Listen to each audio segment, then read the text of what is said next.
প্রেমানন্দ মহারাজজিকে একজন ভক্ত প্রশ্ন করছে, মহারাজজি, আমাদের জীবনে এমন অনেক সময় আসে যখন আমরা নির্দোষ হওয়ার সত্ত্বেও কোনো কাজের জন্য আমাদেরকে দোষারোপ করা হয়, তখন সেই মুহূর্তে আমরা চুপ থাকবো নাকি উত্তর দেবো? কারণ আপনি বলেছিলেন এই সব মুহূর্তে যদি চুপ থাকা হয় তাহলে আমাদের পাপ নষ্ট হয়, তাহলে এখন আমরা কি করব?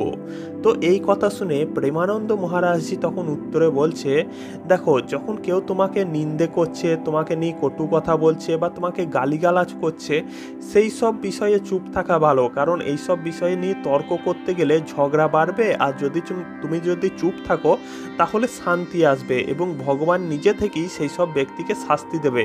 কিন্তু যখন কেউ তোমার ওপর সরাসরি কোনো দোষ চাপিয়ে দিচ্ছে, এমন একটা কাজ যেটা তুমি কখনো করোনি কিন্তু সেই কাজের জন্য তোমাকে দোষারোপ করা হচ্ছে, তখন কিন্তু সেই মুহূর্তে একদম চুপ থাকা উচিত নয়।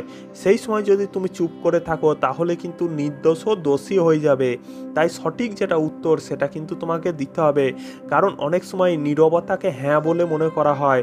মানে প্রেমানন্দ মহারাজজি কি বলছে যে সেই সময় যদি তুমি চুপ থাকো তাহলে কি মনে করবে? মানুষজন মনে করবে ও এই মুহূর্তে চুপ আছে, তার মানে নিশ্চয়ই এই কাজটা ওই ব্যক্তিই করেছে।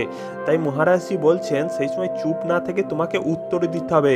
তোমার সামনে যেই থাকুক না কেন, কোনো বড় মানুষ হোক বা কোনো ছোট বাচ্চা হোক, যেই থাকুক না কেন, তোমার ওপর যদি অন্যায়ভাবে কেউ কোনো দোষ চাপিয়ে দেয়, এমন একটা কাজ যেটা তুমি করোনি তবু তোমাকে দোষারোপ করা হচ্ছে, তাহলে সেই মুহূর্তে কোনো রকম লজ্জা বা সংকোচ বোধ না করে তোমাকে উত্তরটা দিতে হবে এবং সঠিকভাবে শান্তভাবে যেটা সত্যি কথা সেটা কিন্তু বলে দিতে হবে। সেই সময় চুপ থাকলে তোমাকে কিন্তু দোষী বানানো হবে।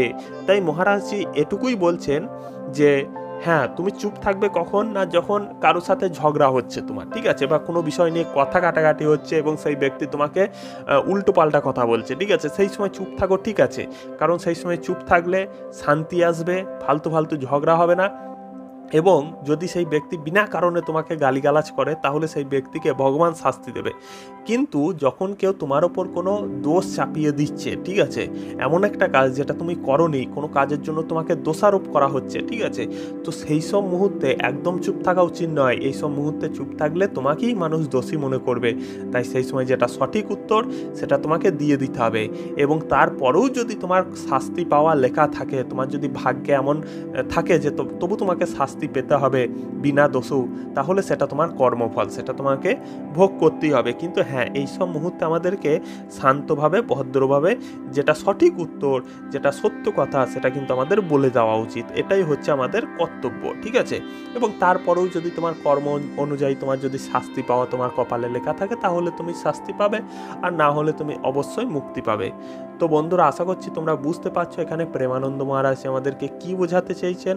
তো এই বিষয় নিয়ে যাদের একটু গন্ডগোল ছিল, অনেকেরই গন্ডগোল ছিল, আমি দেখেছি কমেন্ট বক্সে অনেকেই কমেন্ট করেছিল এই বিষয় নিয়ে যে এমন অবস্থায় চুপ থাকলে তো তারা আরও বাগে পাবে। তো বুঝতে পারছো যে কোন অবস্থায় এখানে প্রেমানন্দ মহারাজ আমাদেরকে চুপ থাকতে বলছে আর কোন অবস্থায় আমাদেরকে উত্তর দিতে বলছে, ঠিক আছে।